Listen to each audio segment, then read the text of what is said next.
Well, welcome to the 700 Club. For today's top headlines, let's go over to the CBN News Desk. Gordon, Israeli Prime Minister Benjamin Netanyahu will remain the leader of the Likud party after a landslide victory in a snap primary election Thursday. But he still faces serious challenges ahead as Israel gets ready for an unprecedented third election in less than a year. CBN Middle East Bureau Chief Chris Mitchell has the story.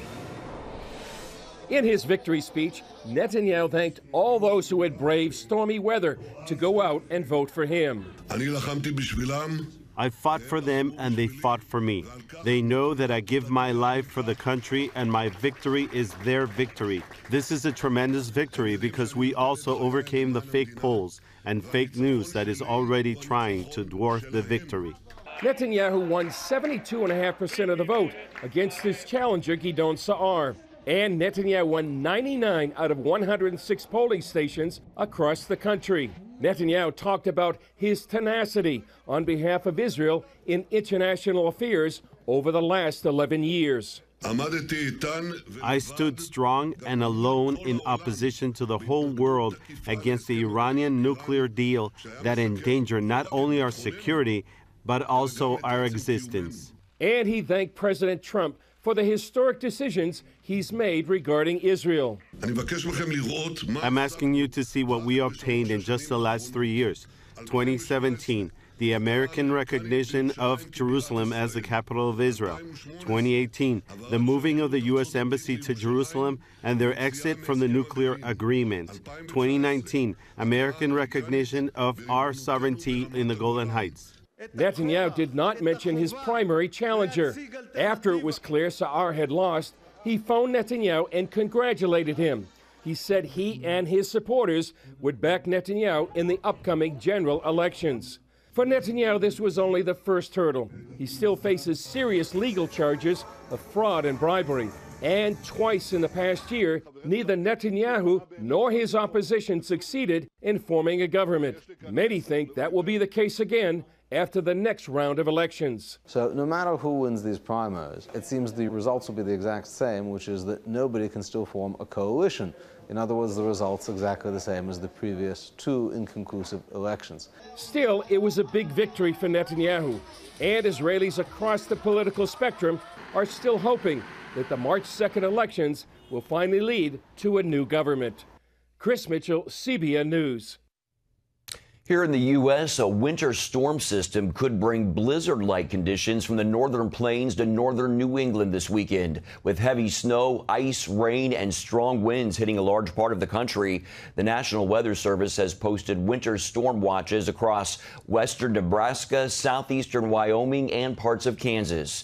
As George Thomas reports, the storm system has already hit parts of the western U.S. The wicked weather creating havoc for post-Christmas Day travelers in Southern California as portions of Interstate 5, 8, and 15 had to be shut down after 2 feet of snow pummeled the area on Thursday. According to a local TV station, on Interstate 5, about 150 cars and trucks got stuck due to snow and ice. Drivers had to wait several hours for snowplows to clear roads. One driver posting this picture on his Instagram account saying, "This storm is truly the Grinch that stole Christmas, stuck on the grapevine." To go straight for us, I was just getting too scared, but it was horrible. It was crazy. Some 62,000 customers in California also lost electricity due to the winter storm. Meanwhile, the Nevada Department of Transportation had to close portions of State Route 160 due to dangerous road conditions, leaving desperate travelers trying to get home or to work stranded on the highway for hours. I've turned around twice. I came over the pass to go to work, and because of the weather, we didn't work, so I'm trying to get back home. The storm system also brought torrential rainfall, causing flooded streets in parts of LA County. Some commuters insisting on barreling through the freeway-turned river ended up getting stuck and had to be rescued by emergency crews. Pretty bad out there, like windshield wipers, full blast. The winter storm is expected to last through the weekend across the country and be done just in time to ring in the new year. George Thomas, CBN News. A lot to pray about there. In other news, Wall Street is looking for another big day today as stocks continue to set new records. The Dow Jones Industrials closing over 28,600 on the day after Christmas yesterday, and the Nasdaq Composite, which is led by technology stocks, closed over 9,000 for the first time ever. The S&P 500 is headed toward its best year since 1997. Some analysts caution that stocks could face a short-term correction early next year, but many experts believe the market is on track to more records next year, with the Dow possibly reaching 30,000. A memorial service has been planned to celebrate the life and legacy of evangelist Reinhard Bonnke, founder of Christ for All Nations. Evangelist Franklin Graham described him as a man whose heart burned with compassion for people's souls.